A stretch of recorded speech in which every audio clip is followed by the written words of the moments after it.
Hey everybody, welcome back to First Sip here at Elevated Beer, Wine, and Spirits. I'm Matt, and to my right, we have Tom once again. Tom, welcome back. Thanks. Good to be back. We are excited to have you. Tom, we're getting into a brand new beer company for me that I've never seen before and I've never had before. Upper Hand out of Escanaba, Michigan, in the Yes. UP, Yes. the Upper Peninsula, for those who don't know. It's the part of Michigan that it does not look like a hand that comes out across and makes the Upper Peninsula. So, Tom, tell us a little bit about Upper Hand and about these beers that we see in front of us. Well, beyond the geography lesson, which we appreciate, Upper Hand is actually the brainchild of Larry Bell, a name you might recognize from the very popular brewery, Bell's Brewery. A lot of beers well known there and super high quality. Mm-hmm.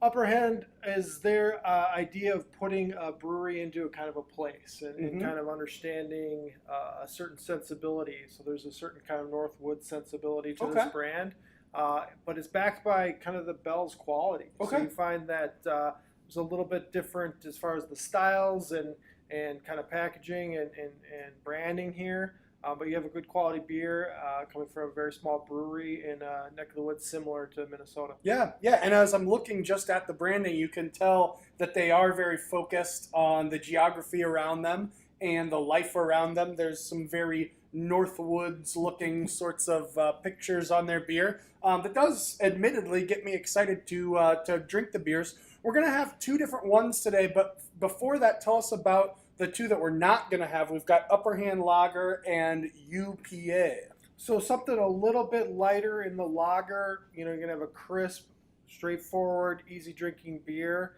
and then something with a little more hops in the UPA. So we're kind of diving in between those and trying the different ones. So we got a full range amongst the four beers that are available right now.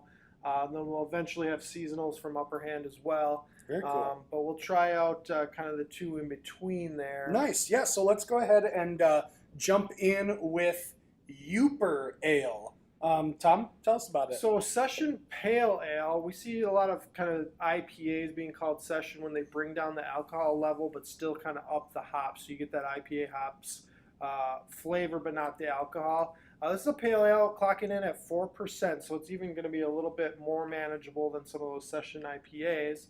But I still get a good hop presence on the nose. Tasting this right away, I'm impressed by kind of the dry, crisp finish to that. It's very clean. Some good hop flavor as well. I think this one's really interesting. Nice, going to be a great warm weather beer as well. Just again, something that has a lot of flavor. It's going to compete with some of the more approachable beers and some of the lower alcohol beers.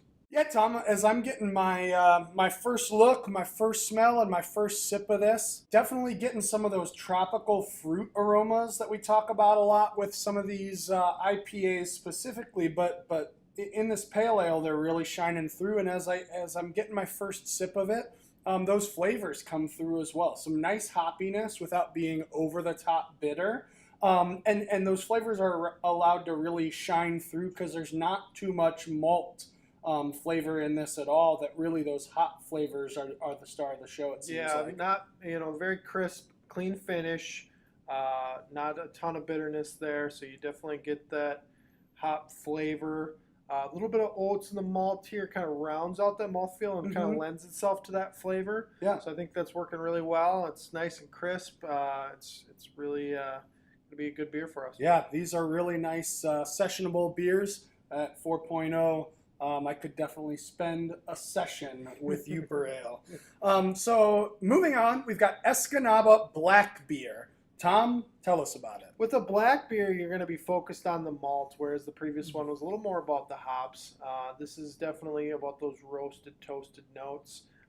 On the nose, you're going to get a little bit of that coffee, maybe a little chocolate. But this beer, being a black ale, is a little bit lighter, so it's going to be medium to light on the mouthfeel. But you're still going to get those deep, dark, roasted flavors. So it's kind of a balance there. It's a nice kind of way to enjoy some of those rich flavors without something too heavy or sweet. Yeah, that's what I would say is really shining through for me as I take a first sip of this one.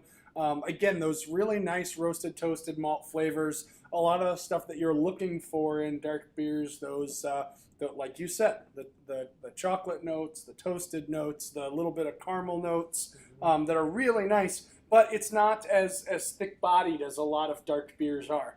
So this one is almost like a sessionable dark beer because that body makes it very nice and sippable, and again, that I could have a couple of these as opposed to just one that I'm drinking over the course of a long time. Yeah, great change of pace for people that are maybe drinking more IPAs or pale ales lately.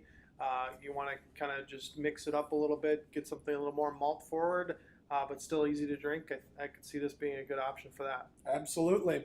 So, Upper Hand Brewery from the Upper Peninsula in Michigan. We have it right here in Minnesota at Elevated Beer, Wine, and Spirits. We have this location in White Bear Lake as well as a location in South Minneapolis. Come out and see us. Come try Upper Hand.